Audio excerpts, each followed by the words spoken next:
CD4, tapi pengecatannya IHC. Nah, kalau Ya, yang ya, dengan betul, jumlah sel itu flow cytometer pakai alat spektro. Ya. Nah, itu tahu jumlahnya. Apakah jumlah yang banyak itu menyatakan, kalau saya tanya ya, kalau di flow cytometer menyatakan banyak atau jumlah banyak dan tidaknya CD4 pada flow cytometer itu menyatakan suatu keganasan dari orang yang kena HIV misalnya? Untuk prognosa perbaikan, Bu.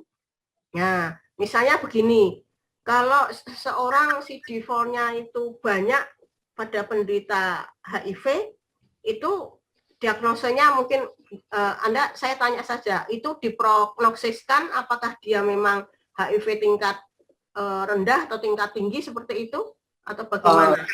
Iya, mau dilihat Dengan terapi itu mengalami perbaikan, Bu. Oh, gitu. Kalau banyak. Kalau turun mengalami apa? Semakin beratnya suatu penyakit, keparahan. Ya, oke. Jadi kalau pakai IHC itu tidak jumlahnya, tetapi hasil metabolisme dari sel tersebut. Ya, kita ingat bahwa sel limfosit itu ada sel CD4 dan banyak sel ya di situ sel limfositnya. Ya, kalau sel CDX itu adalah NK sel, natural killer ya, sel pembunuh, itu nanti gongnya suatu seseorang kebal dan tidaknya. Kalau CD4 itu kalau di jajaran tentara itu ya kerocokan. Apa ya, bukan jenderalnya tetapi satuan-satuan yang kecil ya, itu CD4. Ya, kalau perang itu apa yang kecil-kecil dulu ya, itu suruh maju dulu, katakanlah itu perang itu dia suruh maju dulu. Nah, kalau yang sudah CDX itu natural killer itu yang terakhir ya, apakah dia kalah atau tidak itu nanti seseorang punya sistem kekebalannya bagus atau tidak ya, seperti itu. Nah, kembali ke sana, kembali ke CD4.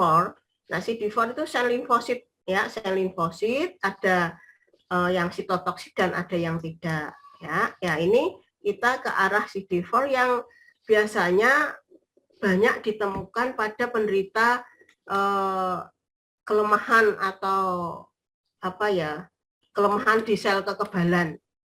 Nah, kalau kita ke arah sana sistem kekebalan, kira-kira sampelnya yang bisa diambil apa coba? DL. Sampel yang bisa diambil kira-kira apa? Darah. Selain darah? Jaringan. Jaringan yang seperti apa? Nah, jaringan ini yang tadi kan. Kalau saya ambil jaringan di tonsil atau kelenjar limfosit, boleh nggak? Boleh. Hah? Halo?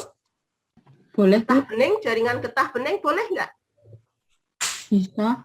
Bisa, ya bisa. Nah, jadi perlu dicatat bahwa sampelnya cenderung ke arah sampel cairan yang bentuk cair, walaupun di yang padat ada, tapi lebih banyak yang ke cair. Ya, darah sendiri, kelenjar limfosit, kemudian kalau di tonsil itu yang padat juga bisa, ya jaringan padat di tonsil kalau Anda ambil di CD4-nya juga bisa, ya. Kemudian ada cairan pleura atau asites atau LCS bisa saja, lebih bisa lagi katakanlah seperti itu. Oke ya. Nah, sekarang pengolahan sampel cair itu saya di kelas ini belum ngasih ya, kelas BC belum ngasih. Jadi kan ada pengambilan sampel cair, ada di pakai jarum halus ya, yang di isap. Kemudian setelah itu di sentrifuge ya, sentrifuge. Ada yang mungkin dari teman-teman PA di sini yang bekerja sudah ada nggak? Pakai sitospin atau kalau tidak kita pakai preparat tipis, kita teteskan, kemudian kita hapus. Nah, di situ kita tidak harus pakai blok. Cuma kelemahannya sampel cair itu tidak boleh disimpan lama. Ya, jadi kalau ada kasus-kasus yang darurat itu kita harus mencari orangnya lagi, atau kalau kita mau mencari perjalanan penyakitnya, kita tidak bisa bagaimana yang lalu itu tidak bisa.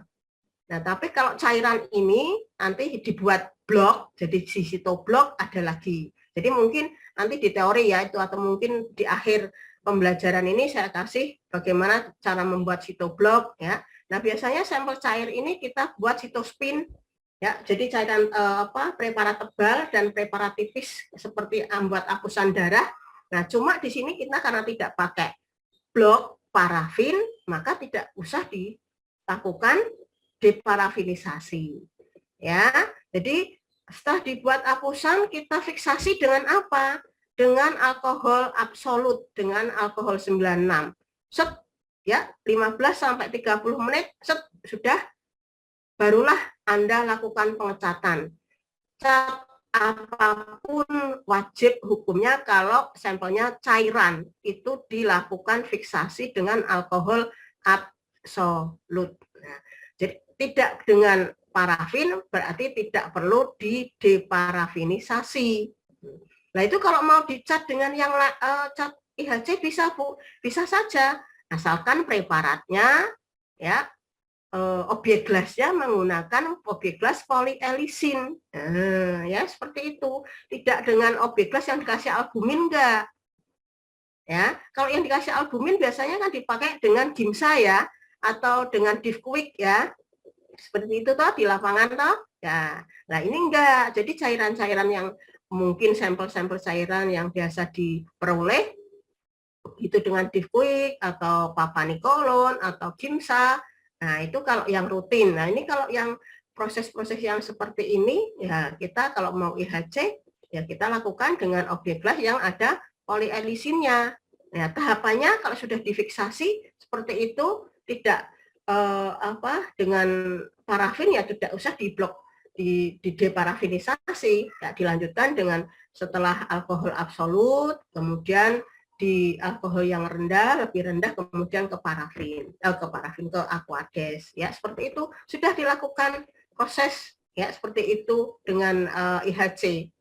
Ya itu. Yang kedua kalau mau sampel cairannya itu dibuat sitoblok supaya kita punya rekam jejaknya, itu akan lebih bagus lagi ya, karena kasus-kasus kayak gini pengambilan sampelnya kan nggak mudah ya, misalnya LCS ya, atau mungkin pas fase-fase kemarin untuk dibandingkan dengan sekarang itu perjalanan penyakitnya sudah bisa terekam.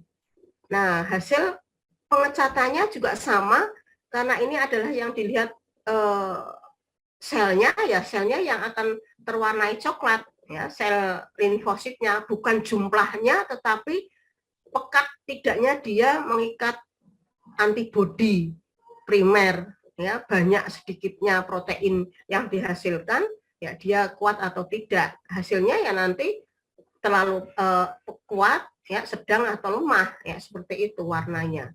Nah, itu prinsip dari IHC, pengecatannya intensitas dan densitas. Cuma kalau densitas kepadatan dalam preparat itu yang berwarna coklat dalam 1 mili katakanlah dibuat apusan, berapa sel yang berwarna coklat itu, apakah setiap lapang pandang banyak ditemukan sel yang berwarna coklat? Nah, itulah tingkat keparahannya nanti.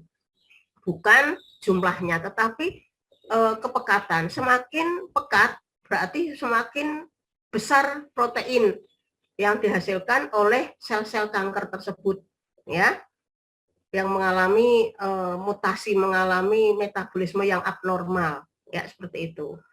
Nah, di situ bedanya antara flow cytometer dengan spektro, pembacaan spektro, dan dengan, walaupun katakanlah tidak ada, tetapi kalau di situ atau mungkin banyak, tapi kekuatan metabolisme sel kankernya itu kuat, kemungkinan ya dia bisa dikatakan dia ganas ya, seperti itu. Itu akan lebih jelas, lebih meyakinkan ya. Oke ya.